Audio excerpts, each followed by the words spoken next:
When it comes to video games, sometimes less is more. Some of the most terrifying moments in our childhoods were thanks to the limitations produced by the hardware. So when gaming hardware becomes more advanced, the horrifying moments become more complex alongside with it, for better or for worse. However, just as they were in the past, some of the best scares are hiding in places that you might not expect. So today, we're going to take a look at 9 unnecessarily horrifying characters from kid-friendly GameCube games.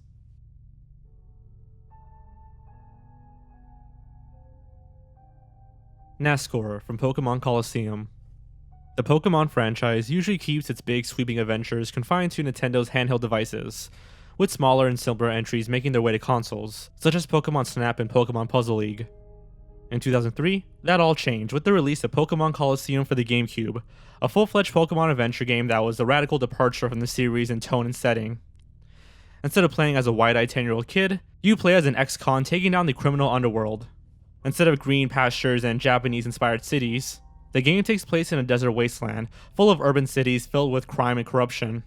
And instead of simply stealing people's Pokémon, the villainous organization in this game experiments on Pokémon, removing their emotions and turning them into soulless fighting machines.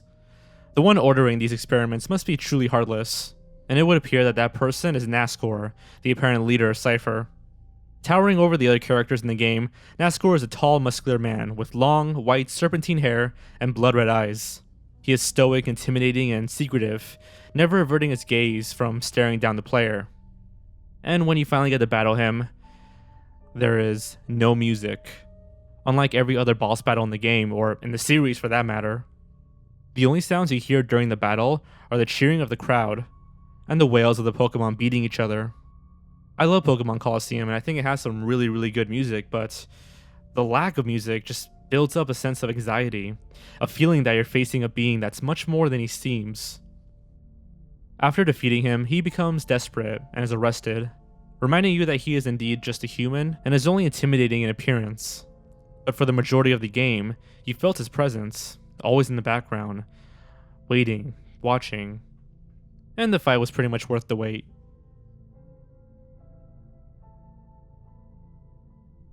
The Boos and King Boom Boo from Sonic Adventure 2. Our next entry isn't technically a GameCube game, rather first launching on the Sega Dreamcast. However, many people's first experiences with the game are with the GameCube port, so we're including it. Sonic Adventure 2 Battle is a port of the Dreamcast original Sonic Adventure 2, a game which many people consider to be the last good Sonic game. However, a number of people disagree, instead stating that Sonic was never good. The treasure hunting segments offer more atmospheric and sometimes even tense feelings. 2 specific levels that offer a more tense approach are Pumpkin Hill and the aptly named Death Chamber. Throughout these levels, Knuckles encounters ghostly enemies named Boos, not to be confused with the popular Boos from the Super Mario series. I see what you did there, Sega. The ghosts resemble the Super Mario Boos somewhat, but with a less of a child-friendly presence, instead featuring enormous demonic eyes and razor-sharp teeth. Isn't that what the Mario Boos are? They have a habit of popping out of columns and obstacles in order to freak out the player. A larger and stronger variation, the Boom Boo, appears to have black soulless eyes and a stitched-shut mouth. Both Boos and Boom Boos can appear underwater in the aquatic mine stage, adding a new level of fear to the ghosts, with the possibility of drowning as a result of them. After completing the Death Chamber, Knuckles is greeted by an enormous, disgusting blob of a phantom, known as King Boom Boo. A battle begins, the Ghost King chasing down Knuckles in the Dark Chamber. The only way to defeat him is by shining a light on him, causing him to run away as Knuckles attacks. Eventually though, the light becomes too much, and King Boom Boo dissolves into thin air, never to be seen again. Though he hasn't made an official appearance since, his Boos and Boom Boos continue to appear in games, indicating that he might not truly be gone.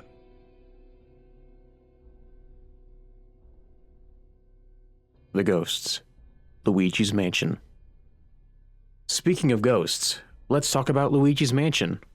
A launch title for the GameCube, Luigi's Mansion is unlike any other Mario game out there, and not simply because Luigi is the starring character. The world is much more realistic, with the mansion resembling a structure from our world, and a tone that hasn't really been seen in a Mario game since. The game was actually scarier at one point, but was toned down quite a bit. This can be seen in the original game over screen, where a depressed and unsettling Luigi stares at the screen as lightning strikes in the background, as well as the original main theme of the game, which sounds almost hellish at times.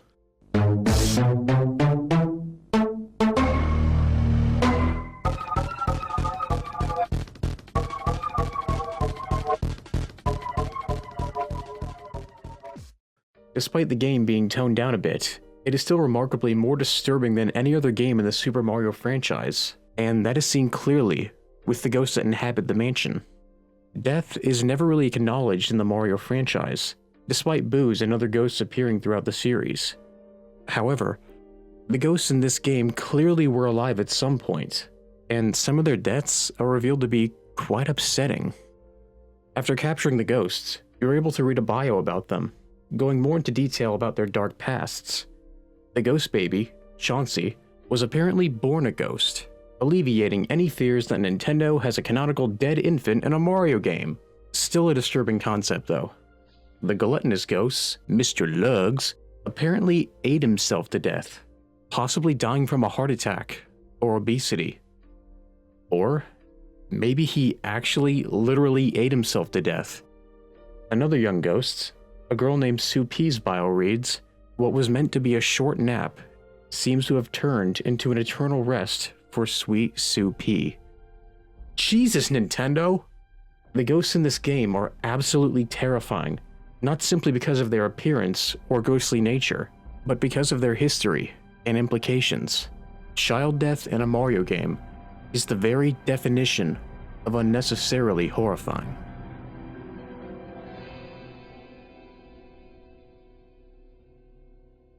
Mr. Resetti and the Gyroids, Animal Crossing. Resetti is a cranky old mole who works for the Reset Surveillance Center. His job is to punish players who try to cheat the game by resetting it, in order to get better results from their day. On his first visit, he'll greet you calmly and thank you for buying the game, unsure if you resetting was an accident or on purpose. However, each time he begins to get more and more upset, even going as far as screaming and insulting the player. At one point, he'll make the player write out an apology, demanding that you write what he says perfectly. Entering any curse words or the phrase, "I hate moles," causes him to enter a fit of rage. Resetti fills the same role in the DS and Wii sequels, but in the 3DS entry, he actually appears far more calm, and only shows up to scold the player if they unlock the Reset Surveillance Center. This was done because a number of children were reportedly absolutely terrified of Mr. Resetti and even caused them to cry. Definitely not the angle they want portrayed for their happy-go-lucky life simulator.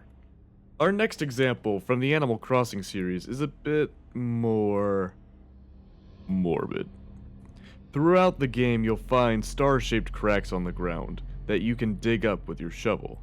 Under these cracks, you'll find fossils, furniture, and pitfalls. However, sometimes you'll receive a strange statue known as a gyroid. It turns out the gyroids are directly inspired by Haniwa statues, which were clay figures made for rituals and buried with the dead during the Kofun period of Japanese history. And I'm sorry, ladies and gentlemen, I am not a native to Japan, so I might be pronouncing these wrong. Well, it's most likely a reference to history and the culture of the area where the game was developed. It raises many questions about what the gyroids are in context of Animal Crossing. Are there graves underneath your town? Some Haniwa statues were placed to mark that burial sites were nearby, so even if the town itself is not one, there could be one just beyond the town gates. It's eerie to think of death in Animal Crossing, but things get even darker when digging deeper. In the original Animal Crossing, the only way to visit a friend's town was through having a second memory card placed inside the GameCube. Then, you would go to the train station and travel from one memory card to another. However, even if there was no second memory card inserted, players would still have the option to leave town. So where did they go? Well, After getting on the train, you are taken back to the title screen. Upon getting back into your save file, you exit your house and you are revealed to have a new face. The face of a gyroid. What exactly happened on that train? Trains have been used in Japanese media to symbolize a trip to the afterlife, as seen in films like Spirited Away and Night on the Galactic Railroad. Could your player have somehow made their way there? Turns out this was implemented by Nintendo to encourage the player to remember to save the game with their personal gyroid outside their house. But they probably could have picked a less terrifying way of doing this. One last terrifying note regarding the gyroids is that there is a rabid villager named Coco, who also has the gyroid face. The music that plays in her house is Kegluneq, one of the most uncomfortable songs in the entire series. A dirge is a traditional funeral song. Could the connection between gyroids and the afterlife be more than just a tiny reference?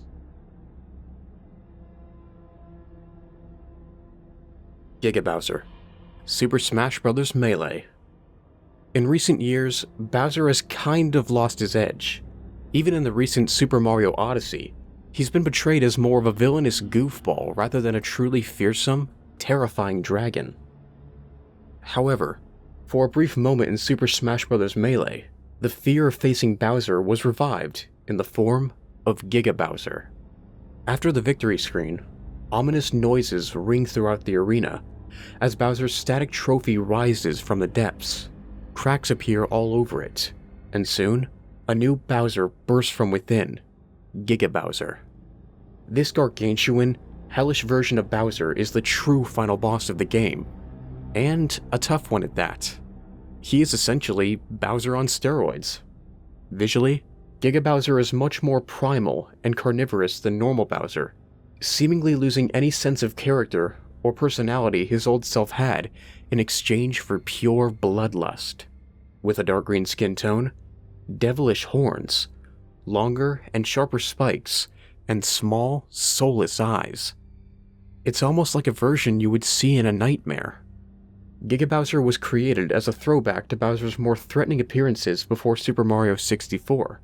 Smash Bros. Director Masahiro Sakurai stated that he disliked having to use Bowser's newer design, and thus created the Giga version as a sort of compensation, feeling that its design was much more frightening and appropriate for the character.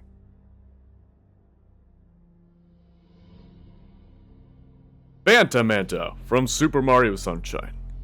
Did you ever think you'd see a reference to Stephen King's The Shining in Super Mario?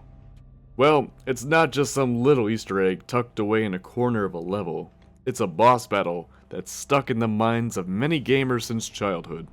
The Blameitonjorge from Super Mario Sunshine is about as scary as you can get with a tropical vacation-themed Mario game. When Mario first arrives at Serena Beach, expecting a relaxing stay at the hotel, he is instead immediately thrown into chaos. Where the hotel once sat is now a pile of electric goop and a distressed crowd. The hotel manager tells the tale of a paper-thin manta silhouette appearing and swallowing the hotel whole. As soon as his tale is over, he shouts in fear that the creature has returned. We see an enormous pink phantom manta ray slowly creep from the ocean, leaving trails of electric sludge behind it. The Phantom Manta slowly chases after Mario, encompassing everything it touches. It's almost otherworldly, and there's no explanation for where it came from or what it even is. Almost nowhere is safe from the Phantom Manta. The water, the trees, the roofs. It can reach Mario from anywhere. The only way to defeat the Phantom is by defeating it the same way as every other boss, spraying water on it. However, doing so causes the Manta to split into two, moving slightly faster now. Then it splits again, and again, and again, until there are dozens of Mantas swarming the beach at an alarming pace. Once the Phantom Manta has been divided into its limits, they all turn purple and enraged, chasing Mario with a purpose. This is where the true nightmare begins. 64 ghostly mantas chasing you from all directions, spewing electric goop in every direction. You barely have time to collect your thoughts before another manta comes charging from behind, slamming you into the sledge, where you are violently electrocuted. As mentioned before, Phantom Manta is inspired by a line from the ending of The Shining. For a moment, it assumed the shape of a huge, obscene manta. And then the wind seemed to catch it, to tear it and shred like old dark paper. It fragmented, was caught in a whirling eddy of smoke, and a moment later it was gone, as if it had never been. The Shining references continue past the Phantom Manta, with the hotel itself being haunted and covered in ghosts, similar to the Overlook Hotel. The Phantom Manta is truly a nightmarish way to begin the Serena Beach chapter, and it certainly sets the tone for things to come within the hotel itself.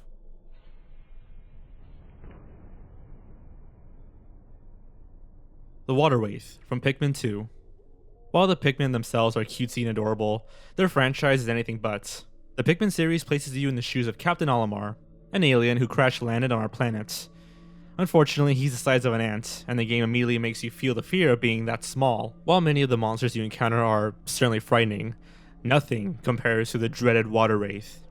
When you first discover the dungeon, Submerged Castle, you find that only blue Pikmin can enter, due to most of the dungeon being underwater. Upon entering the water-damaged locker room, you're greeted by some of the eeriest and most unsettling music in the game, filling you with a sense of dread. Despite only being allowed to bring blue Pikmin in, there are fire, electric, and poisonous hazards all over the place. Things just don't seem to feel right in this dungeon. Then suddenly, it appears. 2 large stone rollers fall to the ground, with a watery humanoid latching onto it from above. After leaving the safety of the cutscene, the Water Wraith begins to hunt you down, making indistinguishable wailing noises, as you frantically gather your Pikmin and search for the exit. From this floor onwards, the Water Wraith will randomly appear to chase you relentlessly, as you go deeper and deeper into the submerged castle. If you make the mistake of getting too close to it, the Water Wraith will immediately kill any Pikmin that comes near it, rolling over and crushing them to death. Only purple Pikmin have the strength to damage the Water Wraith, but it's impossible to bring them into the dungeon, because it's submerged. After sub-level 5, you are able to make use of special flowers to transform your blue Pikmin into purple, and now with an army of purple Pikmin, you are finally able to face the Water Wraith. After destroying its rollers, the Wraith will attempt to get away, running in fear of your Pikmin, but you have him cornered, and it's time to pull his physical form into this dimension, and obliterate it once and for all. The journal from the 2 captains offer a bit more insight into this bizarre creature, with Olimar stating that, quote-unquote, all witnesses report being suddenly overcome with fear upon sighting the creature, approaching a state of panic and near insanity. In fact, every report contains an inordinate amount of extremely vague details, which has led to suspicions that exhaustion and fear have caused some simple natural phenomenon to be viewed as a living creature. The mystery of the Water Wraith continues in Pikmin 3, where a similar creature appears, leading many to wonder just what the hell this thing is.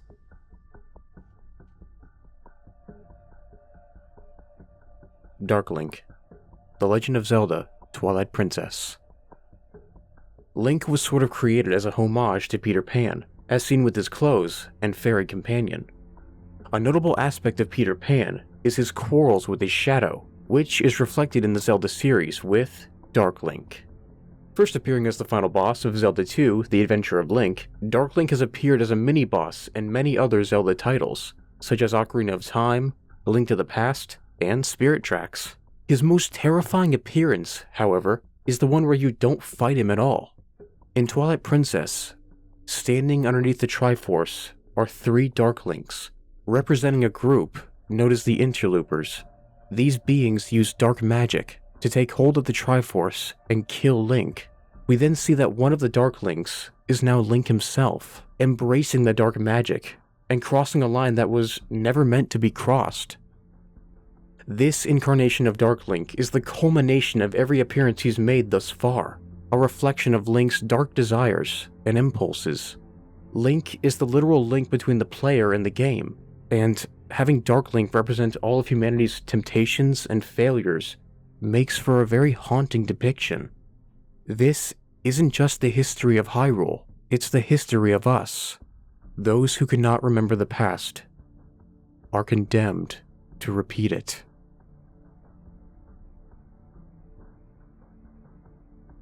Metroid Prime, from Metroid Prime. Nintendo mostly makes games that can appeal to both children and adults. Super Mario and Pokémon are both bright and colorful, with a level of difficulty that adults can appreciate. There's one Nintendo franchise though that isn't really much for kids. Not to say that kids can't play and enjoy it, but it's certainly one of the more mature franchises. Metroid, or more specifically Metroid Prime, is dark, tense, and lonely, the sheer opposite of most Nintendo games. For the first 3D installment in the series, the game was reformed from a 2D platformer into a first-person shooter, letting you see the world through the eyes of Samus. Taking place on the planet Talon 4, Samus faces off against the space pirates and their disturbing experiments. Said experiments heavily involved Phazon, a highly poisonous and mutagenic substance that was released into the planet years ago, mutating much of the ecosystem. At the center of Phazon, a soul Metroid made its way in and began to feed off it, mutating into a creature beyond recognition. This creature is now known as Metroid Prime, a pitch-black, disgusting, spider-like creature. The battle begins with the creature in a thick exoskeleton, with 2 red glowing eyes shining through the openings. As it takes more and more damage, Metroid Prime continues further and further into the core of the planet, becoming more and more erratic. Eventually, the creature falls into a pit, and Samus follows it in. She finds the exoskeleton, cracked and hollow, oozing Phazon. The core of Metroid Prime emerges, leading to the final confrontation between the two. Despite Metroids being faceless, the Phazon has mutated it a vaguely humanoid face with no mouth, translucent tentacles attached to its head, as it stares Samus down with its fiery red eyes. So far gone from its original simplistic mind, Metroid Prime is a truly terrifying, intelligent being made of pure energy. However, as Samus continues to fire Phazon towards it, it becomes overwhelmed and completely destabilizes. It degenerates into a strange blob of energy, when suddenly, tentacles reach out and pull Samus towards it. She resists and gets separated from her Phazon suit, causing the overload of energy to explode. Samus escapes, and the galaxy is safe from the threat of Phazon and Metroid Prime. Or so it seems. Despite Prime being killed off, it is reborn, thanks to a combination of things like the DNA of Samus. With all the power of Samus, Phazon, and Metroids, this cosmic horror will continue to stalk and terrorize Samus for years to come.